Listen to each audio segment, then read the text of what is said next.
अस्सलाम वालेकुम, welcome to doctor Tehreen vlogs. आज के इस व्लॉग में हम बात करने जा रहे हैं स्किन पिगमेंटेशन के हवाले से। जिल्द पर जो छाइयाँ, गहरे धब्बे, पिगमेंटेड स्पॉट्स बन जाते हैं, ख़ास तौर पे ख़वातीन का एक बहुत बड़ा मसला है, मर्दों का भी ये एक बड़ा मसला है वैसे।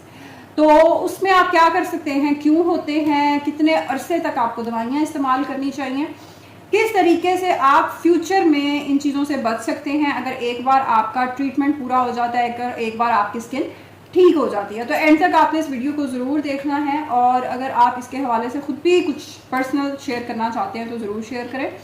सबसे पहली चीज़ तो आपको समझने की ज़रूरत है कि पिगमेंटेशन क्या चीज़ है।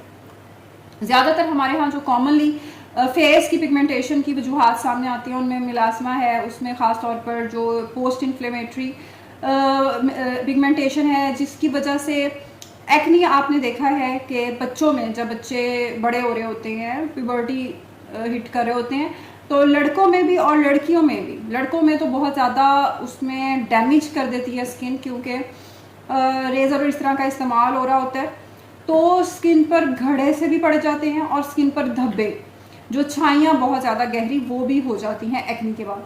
कई पेशेंट्स आते हैं कि जी एक्नी का इशू था, हमने दवाइयाँ इस्तेमाल की, अब दाने तो नहीं निकल रहे, लेकिन हमारी जिल्द का रंग ही चेंज हो गया है, मुंह का रंग अलहदा है, गर्दन का, हाथों का, हर चीज़ का रंग बिल्कुल चेंज हो चुका है। तो क्या वजह है उसकी?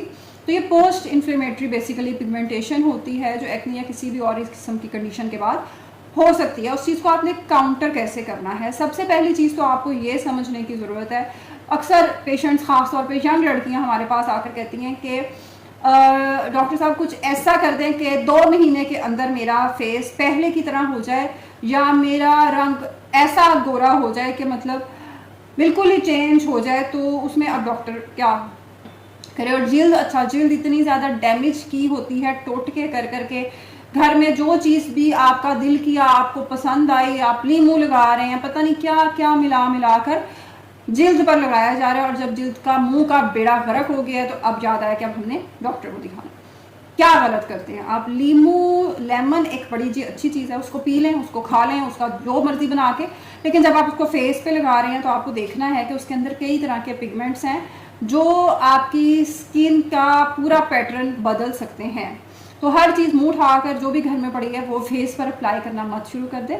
अगर आपको ज़्यादा शौक आ रहा है रंग गोरा करने का तो डॉक्टर से कंसल्ट कर लें। जो वाइटनिंग क्रीम्स हैं, इन्होंने बहुत ज़्यादा बेड़ा गर्क किया हुआ है, इस कदर इनका रुझान है कि आप ये शायद इमेजिन भी नहीं कर सकते। 4-4 क्रीम्स मिलाकर उसमें कैप्सूल्स डालकर लगाए जा रहे हैं ताकि रंग कट जाए बिल्कुल। क्यों? क्योंकि ये हमारा पूरा साउथ ईस्ट एशिया का जो रीजन है, इसमें एक कॉम्प्लेक्स है गोरे रंग का। एक ये अभी तक हमारा जहनी एक एहसास कमतरी है कि हमने गोरे होना है, और एशियन जो कॉम्प्लेक्शन है वो बेसिकली ना वो 100% गोरा है और ना ही वो बहुत ज़्यादा डार्क कॉम्प्लेक्शन है, ख़ास तौर पर हम जिस खित्ते में रहते हैं। तो क्या चीज़ इससे आपको बचा सकती है? सन का एक्सपोजर पहले तो सबसे पहले कम करें। ख़वातीन के लिए तो ये इतना मुश्किल काम नहीं है, क्योंकि हमारी ख़वातीन घर से इतना बाहर काम वगैरह के लिए तो नहीं जाती, और उनका कोई लेबर वर्क भी धूप में नहीं होता, तो वो आप कम कर सकते हैं। सन के साथ डायरेक्ट एक्सपोजर कम करें, और जब भी आपको धूप में जाना है तो यानी कि बाहर आपका काम है 6-7 घंटे का, तो सन ब्लॉक अच्छी क्वालिटी का ज़रूर लगाएं, जिसमें SPF लेवल, आपका जो सन प्रोटेक्शन का लेवल है वो 30 से 30 से अबव हो, 50 तक हो तो बेहतरीन है। हर सन ब्लॉक पे ये लिखा होता है। अच्छा, हर सन ब्लॉक किसी भी कंपनी का, ये ज़रूर आपने चेक करना है। और उसके अलावा मज़ीद आप उसको किस तरीके से बचा सकते हैं कि अच्छा, पेशेंट्स कहते हैं जब मैं सन ब्लॉक का यूज़ करने का कहती हूँ कि रूटीन बना लें, बैग में रखें, ज़रूर यूज़ करें, कि जी अब तो स्किन ख़राब होगी, अब क्या करना है? भाई, जो आगे स्किन ख़राब हो रही है उसको भी तो बचाना है ना, उसको भी तो हमने प्रोटेक्ट करना है, तो सन ब्लॉक ज़रूर आप यूज़ करें। सब इन सारी जो चीज़ें हैं, सबसे जो फर्स्ट प्रायोरिटी आपने अगर अपनी जिल्द को ठीक करना है ना, तो पानी आपने सबसे ज़्यादा हाइड्रेशन बढ़ा दें, ख़ास तौर पे गर्मियों के अंदर।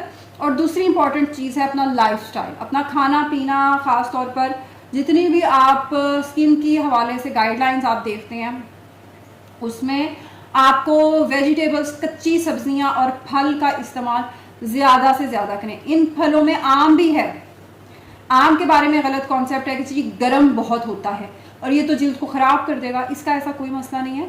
आपका किसी भी फॉर्म में फाइबर जिस्म में जा रहा है, आप माल्टे खाएँ, आप जो मर्ज़ी फ्रूट्स आप ले रहे हैं, किसी भी फॉर्म में दिन में 2 से 3 बार आप कोई वेजिटेबल खीरे आप ले सकते हैं। आप किसी भी किस्म का कच्चा फल और सब्ज़ी जो है वो अपनी डाइट के अंदर ज़रूर इस्तेमाल करें, आपको रिज़ल्ट ज़रूर नज़र आएगा। इस चीज़ की इम्पोर्टेंस को आप बिल्कुल भी नज़रअंदाज नहीं करते, आपको 2 से 3 हफ्ते के अंदर इसका इफेक्ट नज़र आएगा। समटाइम्स कोई डेफिशिएंसीज होती हैं, आपकी डाइट में कुछ चीज़ों की कमी होती है। कई लोग कहते हैं हम तो जी बहुत अच्छा खाना खाते हैं और हमें तो ऐसा कोई मसला नहीं हो सकता। देखें, अगर फॉर एग्जांपल एक चीज़ है जिसके अंदर विटामिन ए मौजूद है, या चलें फ़र्ज़ कर लेते हैं लीमू के अंदर विटामिन सी मौजूद है। अब अगर आप 10 से 12 लीमू एक दिन में लेते हैं, फिर आपका विटामिन सी का लेवल प्रॉपर होगा। तो क्या आप 10-12 लीमू रोज़ खा सकते हैं? ऑब्वियसली ऐसा नहीं होता, आप उतनी क्वांटिटी में वो चीज़ नहीं लेते। तो ये चीज़ें अगर डेफिशिएंसीज हैं, कोई जिंक की कमी है, कोई B12 का लेवल अक्सर लोगों का कम होता है, आयरन लेवल बहुत ज़्यादा इंपॉर्टेंट है पिगमेंटेशन में, तो always go for HB level. और जो बाकी वाइटामिन हैं उनके लेवल्स आपको चेक कराने की ऐसा ज़रूरत नहीं है, एक्सपेंसिव भी हैं और यूजलेस भी हैं। आप कोई भी अच्छा मल्टीविटामिन किसी भी अच्छी मल्टीनेशनल कंपनी का 2 महीने ज़रूर इस्तेमाल करें। वैसे 1 से 1.5 महीने में ही आपको रिजल्ट्स उसमें नज़र आना शुरू हो जाएंगे। इसके अलावा आप क्या कर सकते हैं, जो ओवर द काउंटर कई लोग ट्यूब्स लगाते हैं, क्रीम्स लगाते हैं, अगर आप ऐसी कोई चीज़ इस्तेमाल कर रहे हैं तो उसमें ये चीज़ चेक कर लें कि क्या उसके अंदर जिंक ऑक्साइड है, क्या उसमें ऐसी चीज़ें मौजूद हैं। हाइड्रोक्विनोन अभी भी यूज़ होती है और इसका बहुत ज़ाहिर है बेहतर रिजल्ट है। कॉम्बिनेशन कई तरह के इस्तेमाल किए जाते हैं, पेशेंट टू पेशेंट ये वेरी करता है। ऑब्वियसली स्किन के टाइप कैसी है, उस पर डैमेज कितना ज़्यादा है। और विटामिन ए का भी अच्छा रोल है, उसमें एक्सफोलिएशन भी करता है, उसमें वाइटनिंग इफेक्ट भी देता है, उसका भी बहुत अच्छा रोल है। विटामिन सी का बहुत बेहतरीन रोल है उसके सीरम्स का। लेकिन ये सारी चीज़ें आपने रात को इस्तेमाल करनी, आपने दिन को लगाकर कभी भी ये धूप के अंदर नहीं निकल जाना। इसका फ़ायदा तो नहीं होगा, नुकसान हाँ हो सकता है। तो ये चीज़ आपने अपने माइंड में ज़रूर रखनी है। पानी, पहले भी मैंने व्लॉग के अंदर कहा कि पानी का बहुत इंपॉर्टेंट रोल है, तो पानी को आपने बिल्कुल नहीं भूलना, पानी को ठीक करना है। अगर आपकी HB कम है तो अपने आयरन लेवल्स को ठीक करना है।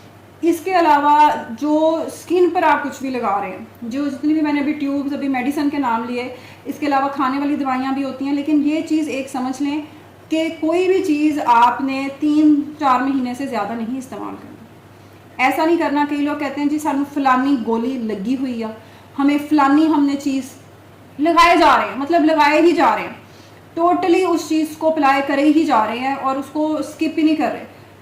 सन ब्लॉक के अलावा कोई भी ऐसी चीज़ आपकी रूटीन में शामिल नहीं होनी चाहिए, कोई भी क्रीम, क्योंकि उसके ऑब्वियसली कोई भी चीज़ आप कर रहे हैं इस्तेमाल, उसके साइड इफ़ेक्ट्स होते हैं, उसका नुकसान भी ज़ाहिर है होता है। तो मुस्तकिल इस्तेमाल नहीं करना, 2 महीने बाद डिसकंटिन्यू करें, अपने डॉक्टर से पूछें, और अगर आपके लिए उसको ज़रूरी है, आपकी स्किन को ज़रूरत है, तो डॉक्टर के मशवरे से उसको कंटिन्यू करें। अल्लाह हाफ़िज़।